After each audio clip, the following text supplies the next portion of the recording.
আসসালামু আলাইকুম। সকাল সকাল বাহির থেকে নাস্তা নিয়ে আসলাম, মানে আমি নিয়ে আসিনি, বাচ্চার বাবা নিয়ে আসছে। ও বাসায় থাকলে বাহির থেকেই নাস্তাটা বেশি আনা হয়, কারণ ইন্ডাকশনে রান্না করা হয়। ইন্ডাকশনে যে টাকা খরচ হবে বাহির থেকে নাস্তা এনে তার চেয়ে খাওয়াটাই বেটার মনে করি, এই জন্য বাহির থেকে নাস্তা নিয়ে আসি। ওই যে এখানে পরোটা আর হলো নান রুটি, পরোটার নান রুটি নিয়ে আসছে। এই যে সকাল সকাল নাস্তা খেয়ে নিচ্ছে, পরোটা, নান রুটি আর মাংস বুটের ডাল দিয়ে রান্না করা। আমি এখানে গরুর গোশত ভিজিয়েছি আর ভাতের পানি বসিয়ে দিলাম, দুপুরের রান্না। আর এখানে ট্যাংরা মাছ ভিজিয়েছি, আর এখানে বুটের ডাল দিয়ে আমি মাংস দিয়ে রান্না করব, গরুর মাংস দিয়ে। এখানে আমি আমার হাজব্যান্ড সকাল সকাল ফেফড়া, কলিজা, তিল, হার্ট সব কিনে নিয়ে আসছে। এখন আমি এগুলা ভালো করে ভাপ নিয়ে মানে সিদ্ধ করে নিচ্ছি। সিদ্ধ বলতে সিদ্ধ করে তারপরে আমি বানাবো ধুয়ে টুয়ে। দেখেন কত ময়লা। অনেকেরা এগুলো না সিদ্ধ করে নাকি রান্না করে, কিন্তু না, এটা কখনো না সিদ্ধ করে আপনারা কেউ রান্না করবেন না। যারা জানেন না তারা এইভাবে মানে আগে এটাকে সিদ্ধ করে নেবেন, তাহলে এই যে দেখেন এই যে কি নোংরা পানি, ফেনা ফেনা উঠছে। মানে হলো মুরগি নিয়ে আসছে, কারণ ইলেকশনের জন্য মানে মুরগির দাম অনেক বেড়ে গেছে। আজকে আমাদের এখানে ছিল, আগে টাকা ছিল 70 করে, এখন 90 করে হয়ে গেছে 2 দিনে। মানে আর ইলেকশনের পরে যে কি হবে সেটা তো বুঝতেই পারতেছেন। অনেক মুরগি বানানোর পর দেখেন কি অবস্থা। আমি এটা একটু পরিষ্কার করে নিচ্ছি।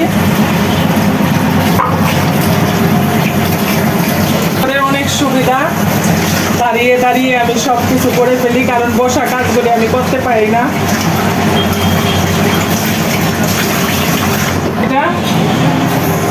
এটাকে আমি এই চালনির মধ্যে ঢেলে নিব। এই দেখেন পাতিলটা কি অবস্থা, কি নোংরা। আর এগুলা নাকি মানুষ না এই সিদ্ধ করে এভাবে রান্না করে ফেলে, এগুলা সব তো পেটের ভিতরে যায়। এটা দেখাই জাস্ট পানিটা, এই দেখেন পানির অবস্থা। এই যে এটাকে এখন এই দেখেন কত ময়লা। আমি এটাকে এখন ধুয়ে নিব ভালো করে।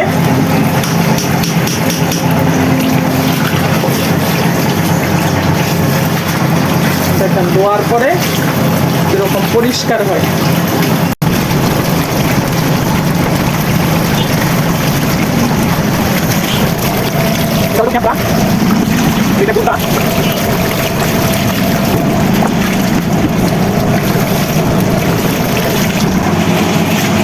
এটা হলো এগুলা পরিষ্কার হয়ে গেল, দেখছেন কি পরিষ্কার পানি দিয়ে আমি এখন পরিষ্কার পানি এসেছে। আর এখন এই দেখেন কি ফ্রেশ। আর এতক্ষণ দেখা গেছে কিরকম, একদম ফ্রেশ করে ফেললাম। আর এটাকে আমি এখন করব, এই দেখেন এটাকে কেটে নিচ্ছি এরকম করে।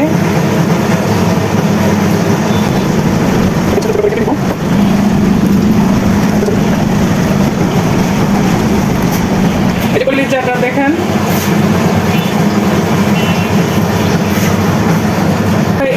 একটু ছোট ছোট করে, কারণ বেশি বড় করে করলে না কলিজা ভুনা মজা লাগে না। এটাকে আমি এখন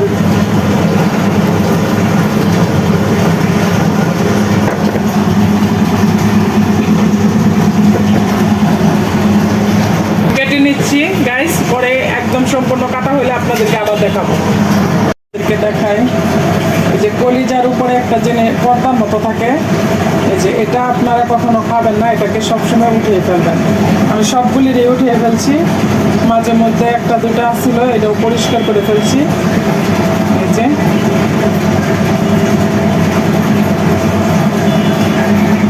এই যে ওইগুলা সব বানিয়ে ফেললাম। কলিজা, ফেফড়া, দিল, হার্ট সব হয়ে গেছে আমার রেডি। এখন আমি এটা ফ্রিজে রেখে দেবো ভাগ ভাগ করে। আমি শাকের জন্য পেঁয়াজ আর রসুন ভেজে নিচ্ছি, কাঁচামরিচ শাকের সাথে দিয়ে দিচ্ছি। আর এখানে প্রচণ্ড শব্দের জন্য আমি কোনো কথা নিতে পারতেছি না। পেঁয়াজটা লাল হয়ে গেছে, আমি এখন শাকটি দিয়ে দেবো।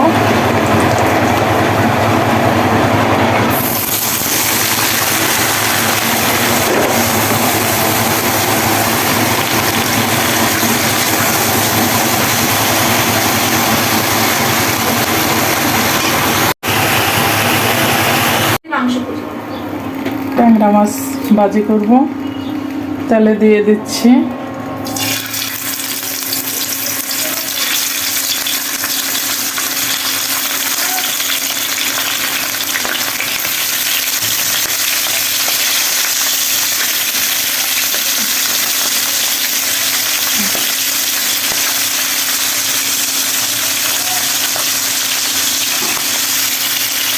আমি তরকারিতে টমেটো দেবো বলে টমেটোটা কেটে নিচ্ছি স্লাইস করে, ট্যাংরা মাছের ঝোলে দিব।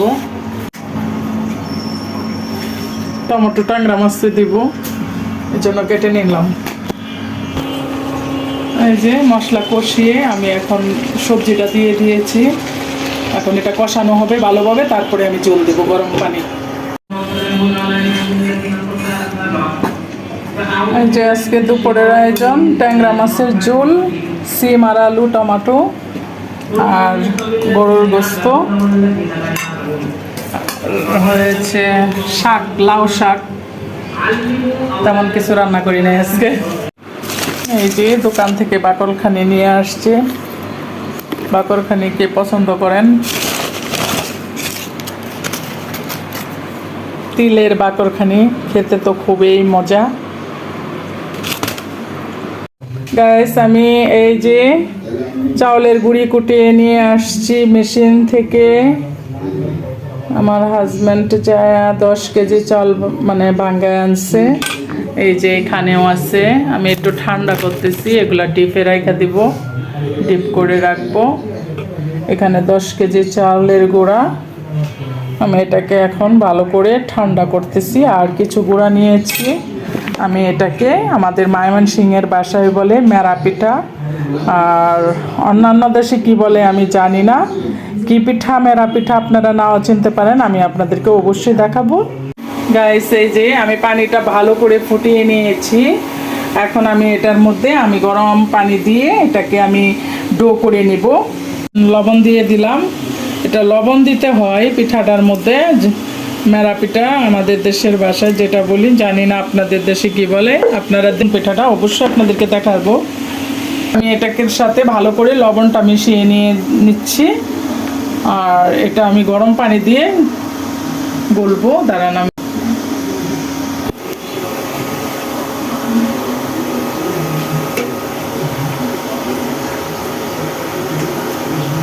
এটাকে এখন রুটির ডো যেভাবে করে সেভাবে করে নিচ্ছি।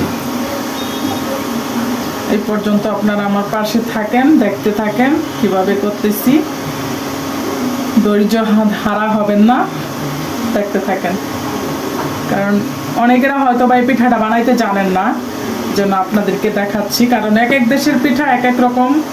এই অনেক দেশে আবার এই পিঠাটা কেউ বানায় না, খায় না। আমাদের দেশে খুবই প্রচলন এই পিঠাটা, অনেকেরা পছন্দ করে না অনেক দেশের মানুষরা। আর আমাদের দেশের মানুষ, ময়মনসিংহের মানুষের বিখ্যাত পিঠা এই মেরা পিঠা।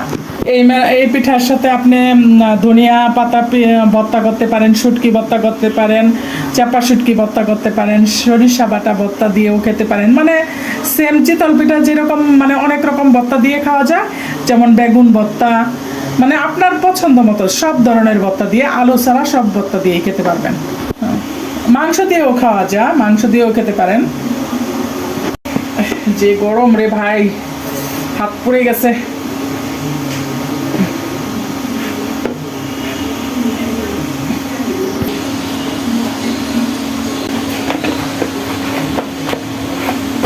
এই যে আমার কাই হয়ে গেছে, মানে মেরা পিঠার ডো হয়ে গেছে, আমাদের দেশের ভাষা কাই। আচ্ছা যাই হোক, যেহেতু আমাদের দেশি পিঠা এই জন্য আমি দেশি কথাটাই মানে মুখে বলে ফেললাম, সহজে চলে আসলো। এই যে আমি এখন কিভাবে বানাবো দেখেন, একদম রুটি পিঠার মানে যেভাবে রুটি পিঠা তো মানে একদম ফুটন্ত পানির মধ্যে দিয়ে মানে নাড়াচাড়া করতে হয় অনেকক্ষণ, এটা ফুটন্ত পানি দিয়ে মানে এভাবেও আপনি গুলে নিতে পারেন। কিন্তু এই যে দেখেন কীভাবে বানাচ্ছি, কত সুন্দর হয়েছে। এটা এটা হাতের তালু দিয়ে বানাইতে হয়। এই যে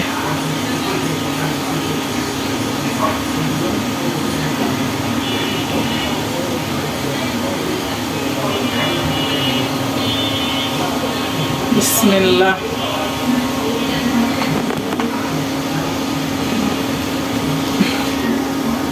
একদম ফুটন্ত পানিতে কিন্তু দিতে হবে গাইস, দেখেন পানিটা কিভাবে একদম মানে ফুটিয়ে উঠছে উপরের দিকে। তো আমার এই যে দুটা দিয়ে দিলাম।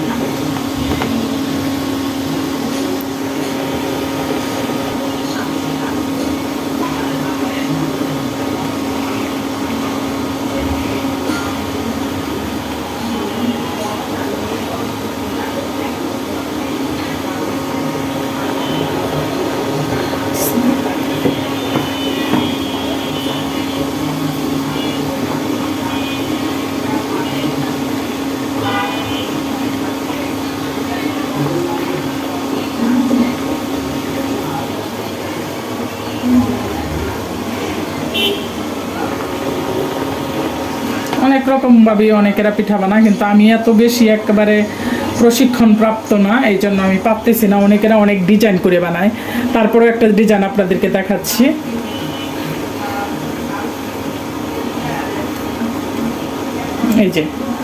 এই যে একটা ডিজাইন দেখেন, আমাদের দেশে এর থেকে বড় করে, আমাদের দেশে অবশ্য পিঠা আরও বড় করে বানা, আরও মোটা করে বানা, আমি একটু ছোট করে বানাচ্ছি। আরেকটা ডিজাইন দেখাচ্ছি আপনাদেরকে।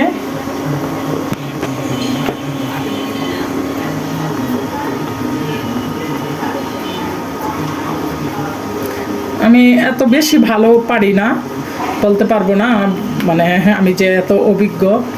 এই যে আরেকটা ডিজাইন দেখাচ্ছি আপনাদেরকে, দুই কোনা।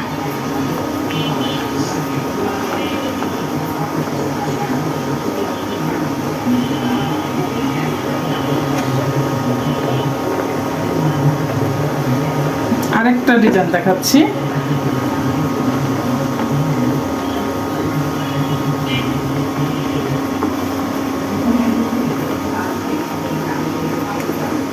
ডোটা ভালো হইতে হবে, পিঠা বানাইতে ভালো হবে না। ডোটা হয়েছে মেন, যেমন রুটির ডো যদি ভালো না হয় তাহলে আপনার রুটি ভালো হবে না, এই মেরা পিঠার ডো যদি ভালো না হয় তাহলে আপনার মেরা পিঠাও ভালো হবে না। এই যে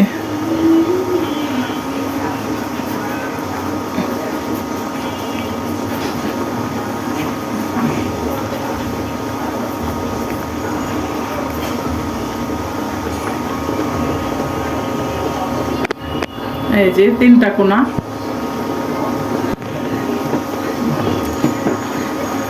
আপনাদেরকে সব ধরনের পিঠা বানানোই দেখাইলাম, কি কি ডিজাইন। অনেকেরা আবার এই যে এরকম করেও বানা,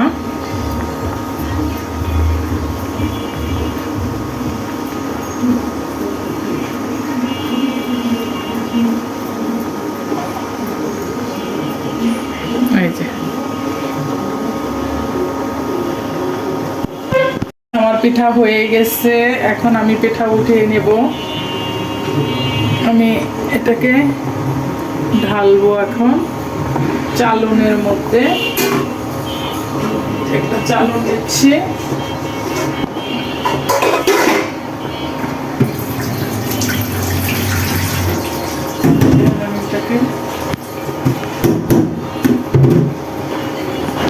আমি এখন ঢেলে দিলাম। এটা কিন্তু ফাঁপেও বানানো যায়, আমি পানি ফুটিয়ে বানাইলাম। পাতা আর পেঁয়াজ কেটে নিয়েছি, ধনিয়া পাতা, এগুলো আমি সরিষা তেল দিয়ে মানে আগে লবণ দিয়ে ভালো করে মাখিয়ে পরে সরিষা তেল দিব, এটা দিয়ে আমরা পিঠা খাবো।